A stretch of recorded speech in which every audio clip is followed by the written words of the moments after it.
para acarya yang hadir pada pertemuan kali ini, serta teman-teman semua yang bahagia. Tentu pertama kita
kemudian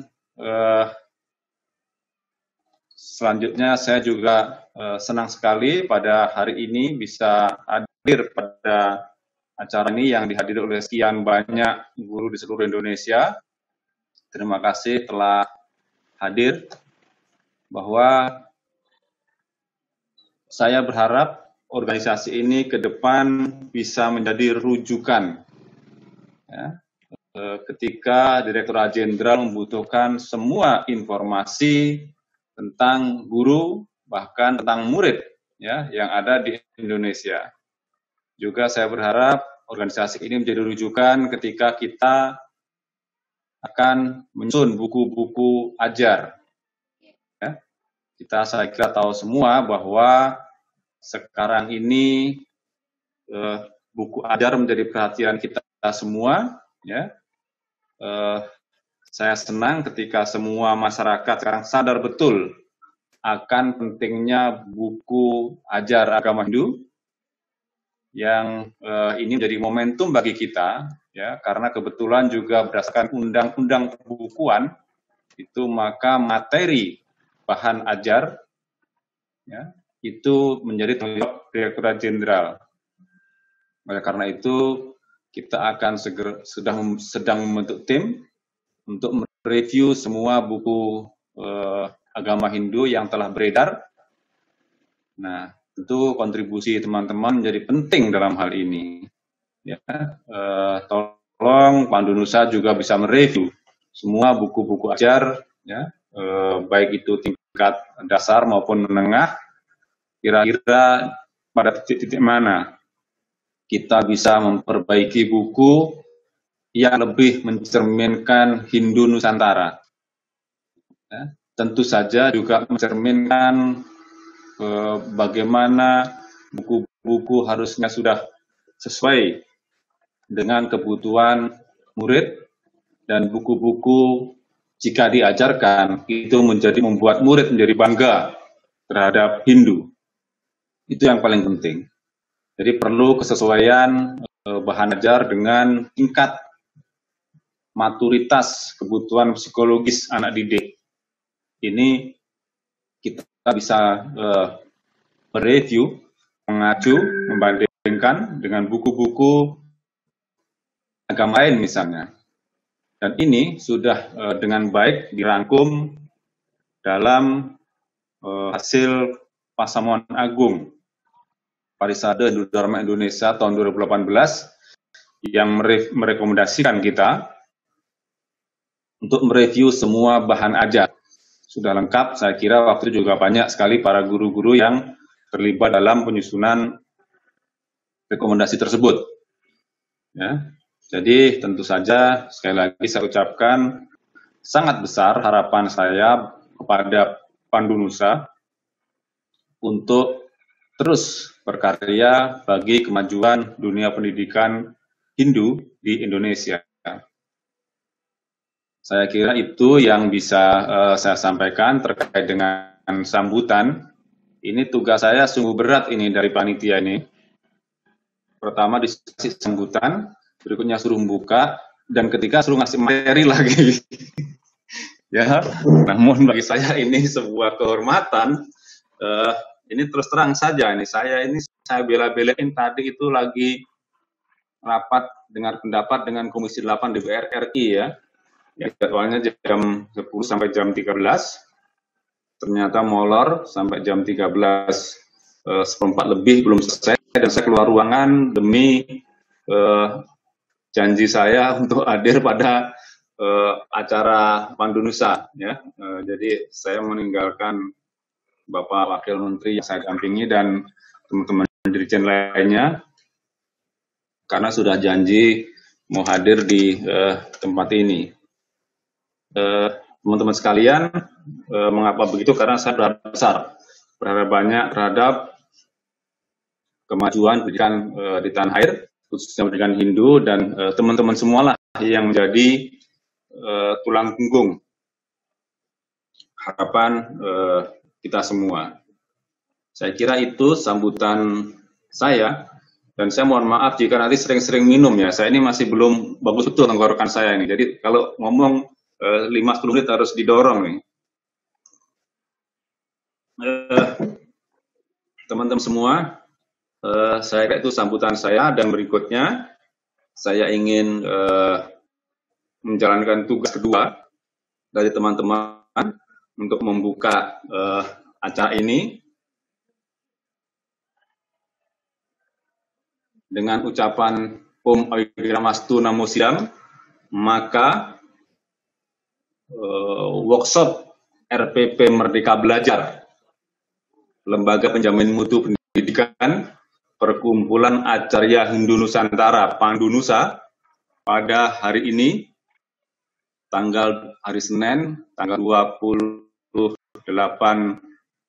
September, jam 14.23, saya nyatakan dibuka.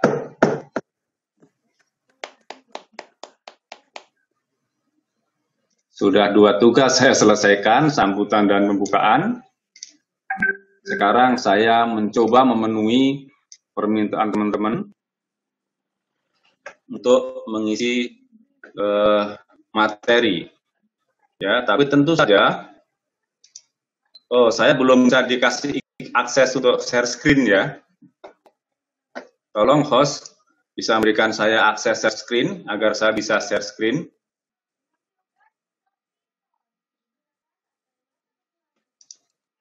Ya, oke, baik, terima kasih. Saya sudah bisa share screen. Apakah share screen saya bisa dilihat? Bisa, Pak, bisa. Ya, bisa terlihat. Siap, Pak, bisa. Baik, terima kasih. Maka saya akan memulai tugas saya untuk yang ketiga, yaitu memberikan materi keynote speech, ya, dengan judul yang diminta adalah pembelajaran agama Hindu pada masa pandemi COVID-19. Ya, teman-teman sekalian, saya kira memang dalam situasi seperti sekarang ini kita sebenarnya diberikan keuntungan. Ya, karena kita dipaksa untuk berhemat. Tadi Pak laporan ketua panitia tadi mengatakan bahwa dengan adanya COVID kita jadi lebih hemat ya melakukan kegiatan, dan itu tidak mengurangi tingkat ilmu yang bisa kita serap. Baiklah, saya akan memulai. Tentu saja saya ingin mengajak teman-teman untuk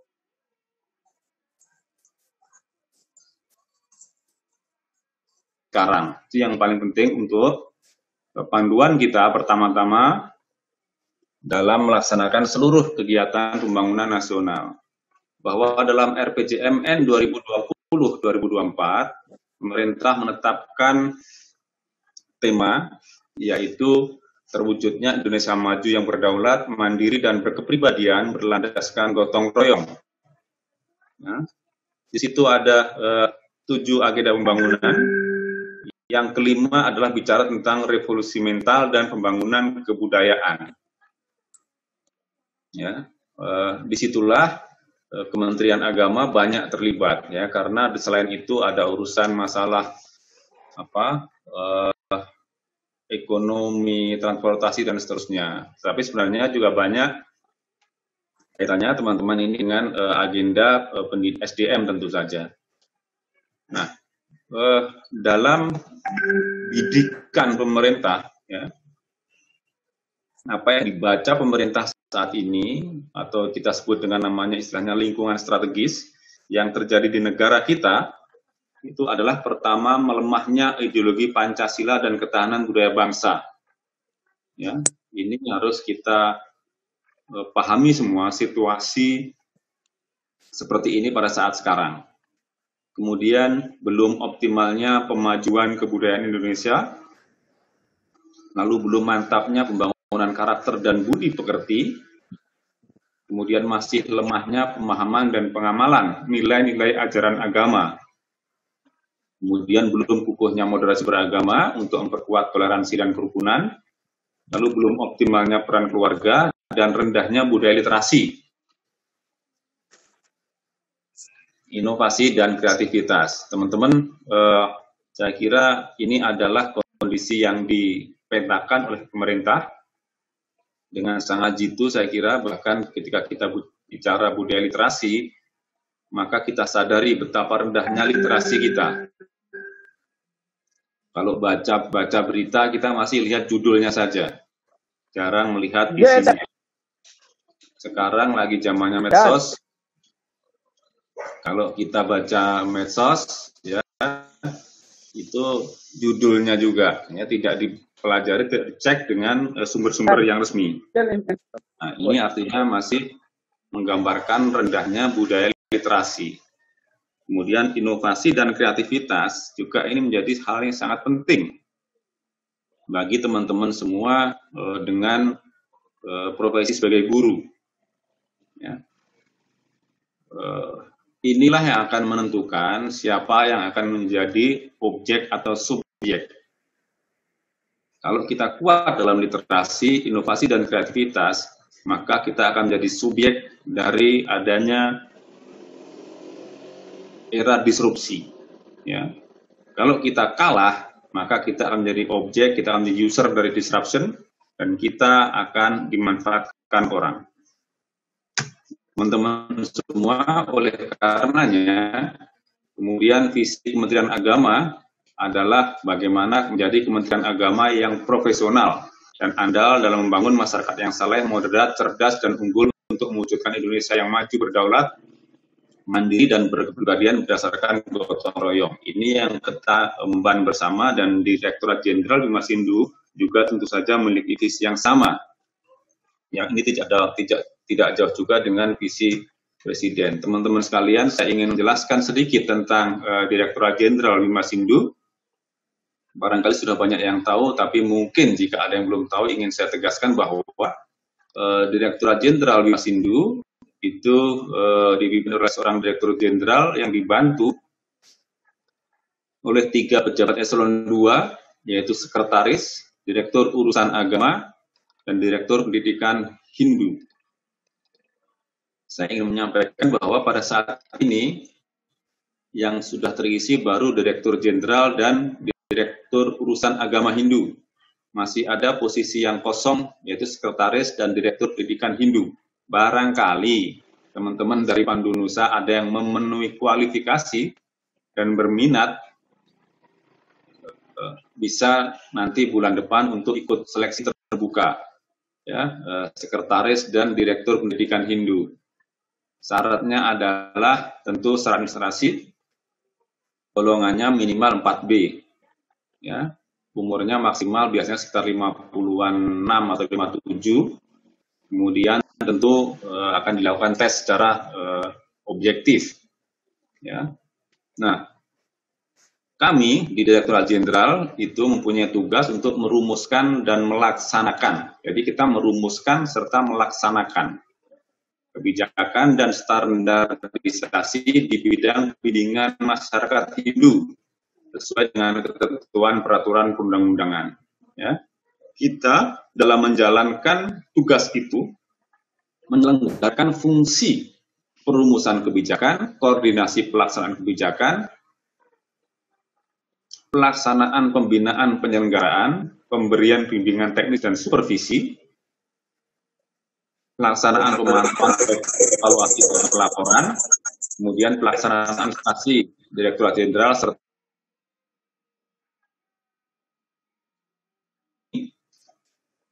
bisa kategori kita kelompokkan jadi di bidang urusan dan bidang pendidikan. Nah, visi misi Direktorat Jenderal Bima-Sindhu, visinya tentu saja sama dengan visi Kementerian Agama. Kemudian misinya itu ada meningkatkan kualitas kesalahan umat, ya, memperkuat moderasi beragama, meningkatkan layanan keagamaan yang adil, meningkatkan layanan pendidikan yang merata dan bermutu, meningkatkan produktivitas dan daya saing pendidikan, dan memantapkan tata kelola pemerintahan yang baik atau good governance. Ini 6 misi ini kita juga jadikan menjadi 6 tujuan. Ya, teman-teman bisa baca di sini ada 6 tujuan. Dan yang tujuan keempat adalah tentang peningkatan peserta didik yang memperoleh layanan pendidikan umum berciri khas agama, pendidikan agama, dan keagamaan yang berkualitas. Nah, tentu saja secara langsung, tujuan nomor 4 ini adalah menjadi tugas kita bersama, terutama teman-teman guru yang tergabung dalam Pandunusa ini. Coba kita lihat bagaimana strategi mencapai tujuan yang keempat tadi, bahwa peningkatan peserta didik beragama Hindu yang memperoleh layanan pendidikan umum berciri khas agama, pendidikan agama dan keagamaan Hindu yang berkualitas, diharapkan bisa kita capai dengan sasaran program berikut ini. Yang pertama adalah menguatnya sistem pendidikan yang berperspektif moderat. Ya, sistem pendidikan kita harus kita perkuat, lalu meningkatnya asesmen dan kemampuan berpikir siswa. Nah, ini saya yakin teman-teman semua memiliki kemampuan dalam upaya ini. Kemudian meningkatnya kualitas tenaga pendidik pada satuan pendidikan. Teman-teman, saya yakin dalam mendirikan Pandunusa ini tentu goalnya salah satunya adalah bagaimana kita meningkatkan kualitas tenaga pendidik pada satuan pendidikan.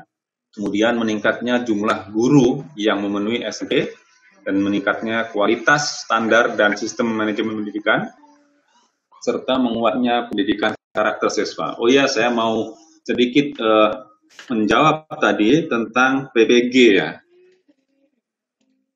PPG itu memang biasanya setiap tahun sekitar 100 sampai 200 ya. Tapi tahun ini karena ada kesempatan kita untuk merealokasi anggaran, maka PPG tahun ini bukan lagi 200, melainkan kalau tidak salah 680 ya.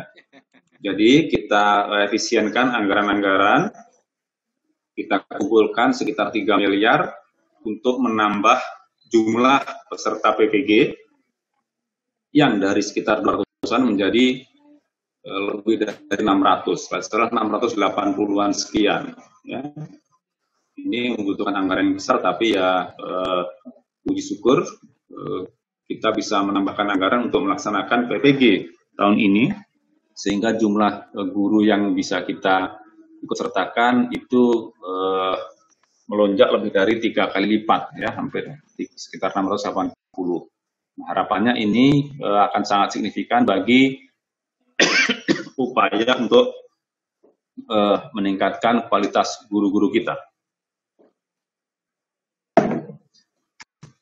Teman-teman sekalian, kita tentu memiliki dasar hukum ya untuk menuju ke sana. Saya kira teman-teman sudah pada hafal ini. Adanya Undang-Undang Nomor 20 Tahun 2003 tentang Sistem Pendidikan Nasional. Kemudian Peraturan Pemerintah Nomor 13 ya dan seterusnya dan seterusnya. Ya mudah-mudahan teman-teman semua sebagai guru tentu juga harus melihat semua peraturan perundangan yang ada kaitannya dengan profesi kita masing-masing. Ya, jadi mohon juga diluangkan waktu untuk membaca-baca hal-hal seperti ini. Nah, kalau kita bicara klaster pendidikan keagamaan Hindu, kita akan memiliki pasraman formal, mulai tingkatan Adi, Pratama, Madhyama hingga Utama. Kemudian ada pasraman non formal dan pasraman minggu atau sekolah minggu. Ya, saya kira kita sudah paham ini dan jumlahnya untuk minggu ini pasraman minggu ini sangat banyak. Sementara pasraman non formal itu juga cukup banyak. Nah, kemudian bagaimana dampak pandemi COVID-19 ini di bidang pendidikan? Ya, kalau kita lihat urut-urutan tanggalnya waktu itu, 2 Maret ini awal kasus corona ditemukan, siswa masih belajar di satuan pendidikan. Kemudian 9 Maret, Mendikbud mengeluarkan protokol COVID-19 di satuan pendidikan. Ya, ini siswa masih belajar. Kemudian 24 Maret, ini ketika sudah mulai cukup banyak, kemudian ada kebijakan untuk BDR, ya, belajar dari rumah, sehingga semua siswa belajar dari rumah.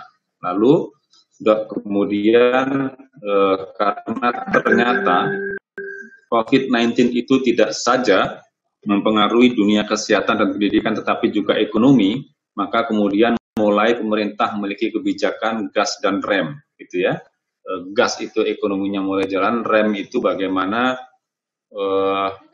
kebijakan COVID juga dilaksanakan dengan cukup ketat, sehingga mulai dilakukan kebijakan yang sifatnya variatif. Ya.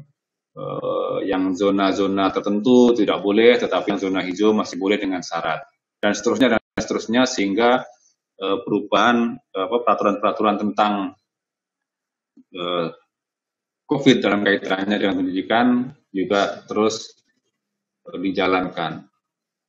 Kemudian kita melihat kondisi pendidikan agama Hindu saat ini, tentu kita akan melihat pertama adalah ketersediaan guru agama Hindu. Ya. Layanan pengajaran agama Hindu ini menurut laporan ya, tidak dinikmati oleh semua siswa Hindu secara merata. Tentu ini akibat ketersediaan guru yang masih belum mencukupi. Ya, kemudian keterbatasan kompetensi guru. Tidak semua guru agama Hindu mahir menggunakan teknologi informasi.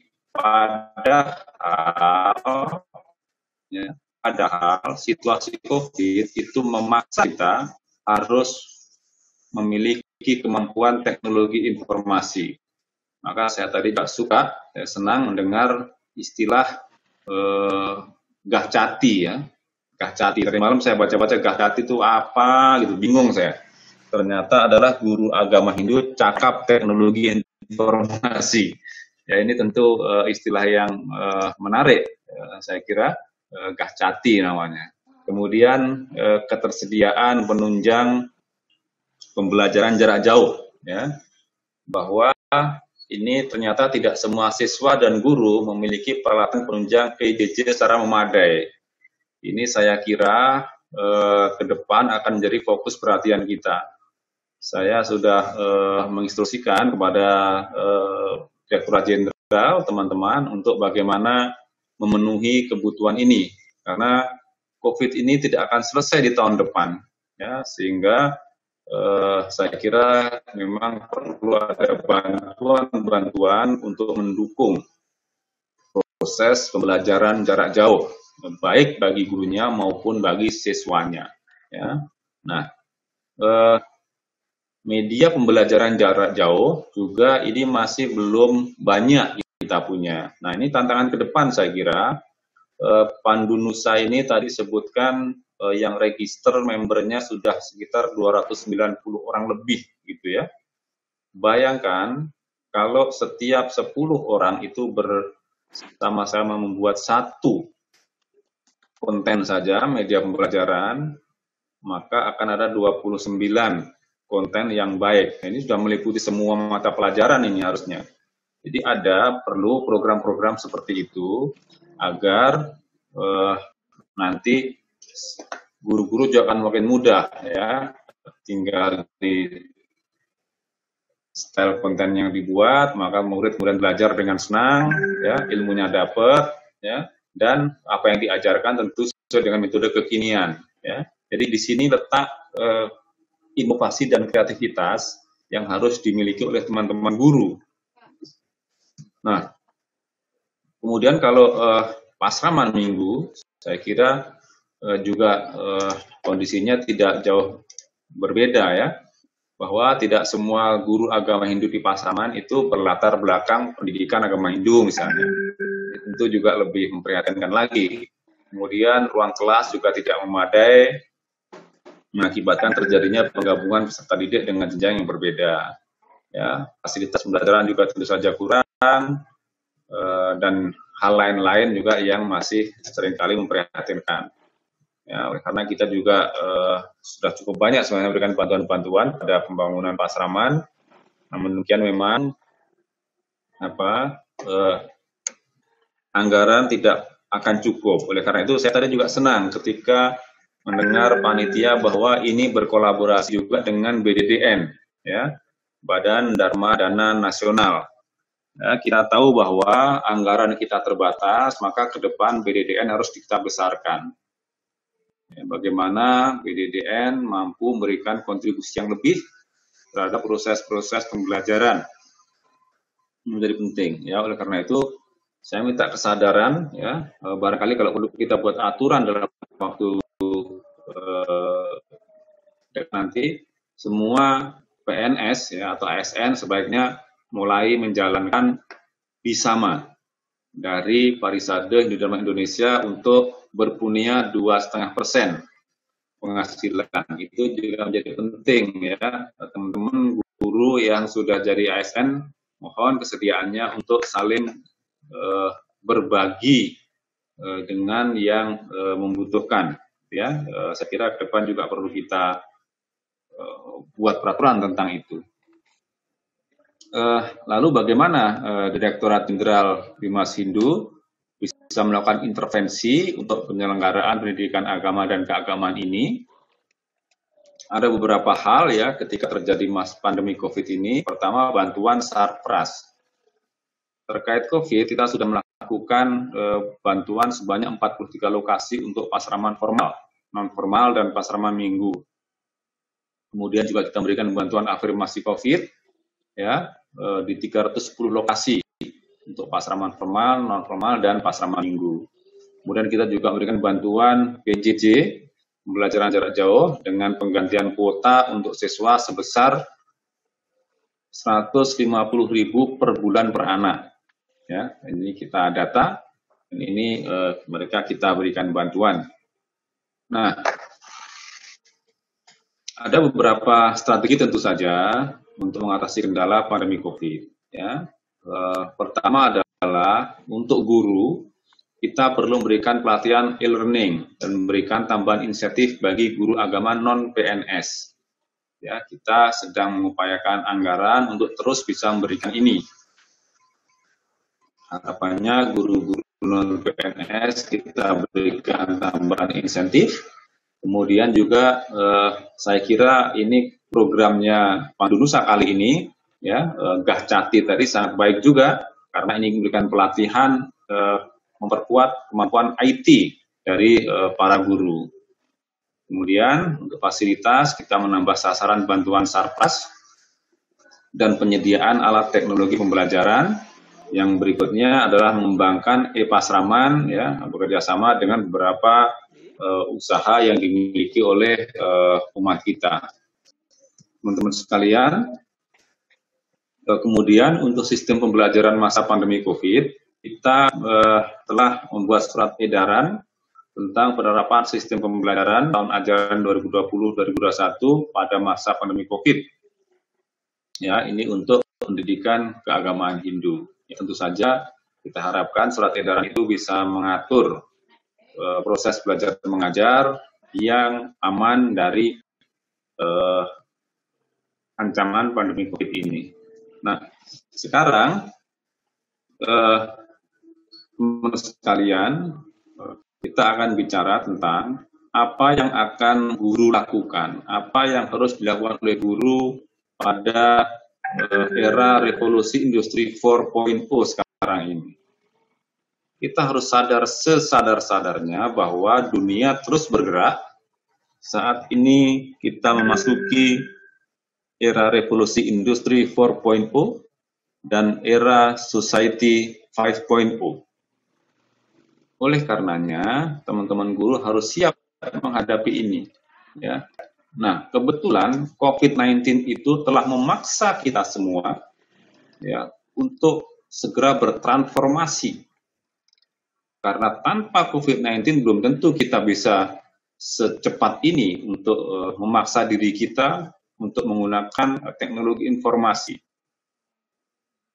Saya tidak tahu mengapa Tuhan menurunkan COVID, ya. Jangan-jangan memang memaksa kita untuk segera menjalankan revolusi industri 4.0 agar kita tidak tertinggal dari negara-negara lain. Lalu teman-teman semua, saya perlu menyampaikan permasalahan umat kita di seluruh Indonesia kepada teman-teman untuk memberikan perspektif yang lebih utuh, gambaran tentang apa masalah yang ada di negara kita ini terkait dengan pembangunan umat Hindu. Ya, teman-teman yang perlu melihat bahwa pembinaan umat Hindu di Indonesia sekarang ini itu dilingkupi oleh nuansa adanya keterbatasan sumber daya atau resources, ya, keterbatasan sumber daya. Nah, selain itu, kita memiliki sebaran umat yang sangat masif. Walaupun jumlahnya sedikit-sedikit, itu setiap provinsi ada. Di Aceh misalnya, ada kurang dari 100 orang. Di Sumatera Barat juga begitu. Tapi ada dan harus kita bina. Belum di Maluku, di Toraja, di Bugis, ya, dan lain-lain, di ujung-ujung sana, di Kaharingan, di Meratus, dan lain-lain. Yang tersebar begitu banyaknya harus kita bina juga. Kemudian bagaimana kualitas umat kita, baik dari sisi SDM maupun dari sisi ekonomi, yang masih banyak yang rendah kualitasnya. Sementara lembaga pendidikan kita juga masih belum bisa disebut membanggakan sebagaimana pendidikan umat-umat agama yang lainnya. Lalu kerukunan beragama kita mulai tercabik-cabik ya oleh riak-riak kecil yang sekarang banyak bermunculan. Kemudian peran keluarga bagaimana mendidik anaknya, menyekolahkan, ya, memberikan motivasi, ini yang masih harus terus kita tingkatkan. Sehingga kita berhadapan pada sebuah masalah, bagaimana cara kita untuk memantapkan pembinaan umat Hindu di seluruh Nusantara untuk memperkuat moderasi beragama yang berkualitas. Ya. Dalam situasi kemajuan iptek dan revolusi industri 4.0, kemudian spektrum umat kita yang sangat beragam di seluruh Nusantara, ya, dari Sabang sampai Merauke, semuanya memiliki karakter berbeda-beda. Kemudian kita berada di tengah pandemi COVID ini, maka dengan keterbatasan anggaran dan peraturan yang ada, kita harus bersama-sama menjalankan pembinaan pemahaman agama, moderasi beragama, layanan pendidikan. Ini terutama yang menjadi tanggung jawab teman-teman semua. Oleh karenanya, mari kita bersama-sama untuk berjuang bagaimana membangun umat. Ya, pertama tentu profesionalisme teman-teman harus tingkatkan. Profesionalisme kita semua harus kita tingkatkan bersama. Ya, dan kita akan fokus pada umat Hindu yang ada di pinggir-pinggir, yang jauh dari akses selama ini. Kemudian resource sharing. Apa resource sharing? Saya punya resources, SDM saya terbatas, anggaran saya meskipun sedikit tapi ada misalnya. Kemudian teman-teman Indonesia punya apa? Swasta punya apa? Ya, ormas-ormas lain punya apa? Mari kita saling share resources yang kita miliki. Kemudian basis data. Saya berharap besar sebenarnya teman-teman Pandunusa memiliki data yang baik. data terhadap seluruh guru-guru yang ada di Indonesia, guru Hindu. Kemudian data terhadap siswa-siswa. Ya bukan hanya jumlahnya saja, tetapi kalau siswa ya level pendidikannya apa, tinggalnya di mana, katakanlah di provinsi A, di kabupaten ini, di kecamatan ini, desa ini terdapat siswa namanya A, B, C, D, jenis kelaminnya, tanggal lahirnya, kemudian pendidikannya apa, dan seterusnya. Dengan data yang baiklah, kita bisa merancang kegiatan yang akan langsung bisa menyentuh kebutuhan umat kita, kebutuhan siswa kita. Ya, dan saya mempunyai cita-cita untuk membangun sebuah decision support system. Tentu setelah basis datanya ini kuat. Kalau ini semua kita lakukan, harapannya pembinaan umat Hindu seluruh Nusantara akan makin mantap dan kita akan menjalani moderasi beragama berkualitas. Teman-teman, saya ingin menyampaikan tentang definisi moderasi beragama berkualitas. Moderasi beragama adalah cara kita beragama. Ya, tolong bedakan. Jangan disalahartikan dengan moderasi agama, ya. Moderasi beragama. Moderasi berasal kata moderat, ya. Kita ingin moderasi beragama, pola hidup beragama kita, kerukunan kita, toleransi kita tingkatkan. Nah, umat Hindu sebenarnya tingkat moderasi agamanya cukup tinggi. Namun demikian, kita harus membangun moderasi beragama yang berkualitas. Artinya moderasi beragama, toleransi, kerukunan itu harus ditopang oleh SDM yang berkualitas, baik dari sisi pendidikan maupun sisi ekonomi. Dengan demikian harapannya maka moderasi itu akan kokoh. Nah, inilah yang akan kita harapkan untuk mencapai visi Presiden Indonesia Maju yang berdaulat, mandiri, dan berkepribadian berlandaskan gotong royong. Saya harapkan ini big view yang harus kita lihat bagaimana dalam kita membina umat kita. Teman-teman sekalian, bicara tentang belajar jarak jauh, ya, ini tentu kalau kita hanya menjalankan dengan business as usual, maka kualitas belajarnya tentu akan rendah.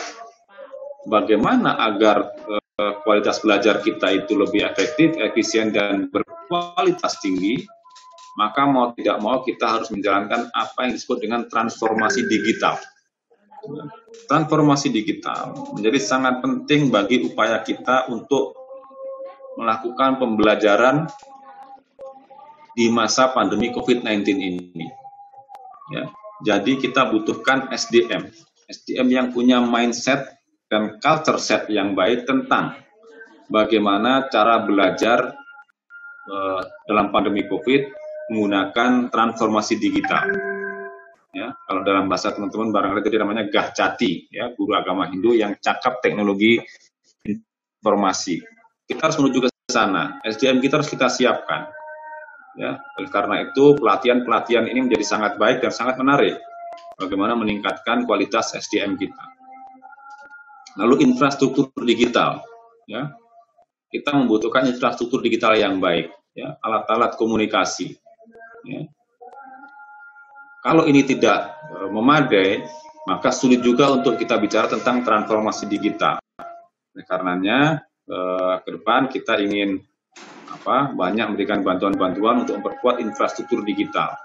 Dan teman-teman, tolong juga disiapkan SDM yang mempunyai mindset dan culture set yang modern, ya, yang sesuai dengan kebutuhan untuk melaksanakan transformasi digital ini. Harapannya bahwa kualitas belajar kita menjadi lebih efektif, efisien, dan berkualitas tinggi. Jadi kira-kira itu yang perlu kita tuju. Lalu terkait dengan RPP Merdeka Belajar, gitu ya. Barangkali kalau beberapa tahun lalu RPP itu dibuat dengan sangat bertele-tele, begitu ya, sampai 20 halaman kalau yang dilaporkan oleh banyak guru-guru itu, ya. Tetapi ke depan dengan adanya Merdeka Belajar, saya kira RPP itu harus fokus pada substansi. Ya, cukup 1 lembar saja, yang penting mengena, gitu. Itu kalau kata Mas Menteri, ya. Nanti tentu narasumber berikut yang akan bicara RPP secara detail. Saya tentu tidak punya kapasitas teknis untuk itu, tapi saya berharap guru itu menjadi lebih merdeka dalam memberikan pelajaran bagi anak didiknya, sehingga muridnya juga bisa belajar dengan merdeka. Ya, bagaimana belajar dengan menyenangkan, tetapi substansinya kena. Karena kita harus fokus pada substansi ini. Bapak sekalian, teman-teman, para guru, ada sebuah nasihat lama bahwa jangan melakukan hal yang sama untuk mendapatkan hasil yang berbeda. Jadi kalau ingin hasilnya berbeda, caranya harus beda. Tapi saya menangkap sebuah nasihat baru bahwa untuk mendapatkan hasil yang sama pun Anda tidak bisa melakukan dengan cara yang sama. Lebih sadis lagi. Mengapa begitu? Karena zaman terus berubah. Ya. Ada teknologi yang mendiserap, ya, ada mengganggu, merusak, ya, disruption. Sehingga kalau kita melakukan dengan cara yang sama, maka hasilnya akan menurun. Ya. Kita tidak bisa lagi mengharapkan hasil yang sama dengan cara yang sama. Udah nggak bisa lagi sekarang seperti ini. Nah, karenanya mau tidak mau jawabannya adalah inovasi. Teman-teman semua harus berinovasi untuk menghasilkan yang lebih baik, ya, minimal hasilnya sama, ya, tidak tergerus oleh kemajuan zaman. Ya. Mungkin itu yang bisa saya lakukan. Oleh karena itu, saya berharap Pandu Nusa akan mencetak guru masa depan, ya, guru yang tidak gaptek, guru yang kreatif, guru yang menarik, dan guru yang up to date. Dan yang paling penting adalah networking. Terus bangunlah networking supaya sesama guru saling bertukar informasi, saling berikan hal-hal baru dan bekerjasama untuk meng-create hal-hal yang baru yang bermanfaat bagi dirinya maupun bagi siswanya. Ya. Saya kira itu yang bisa saya sampaikan. Saya tidak ingin terlalu berpanjang-panjang, nanti malah kalau terlalu panjang semakin menggarami lautan ini. Jadi demikian saja dari saya. Saya ucapkan terima kasih dan saya sampaikan mohon maaf jika ada kekurangan dan kesalahan kata maupun tindakan. Dan saya akhiri dengan para Mas Santi, Om Santi, Santi, Santi, Om.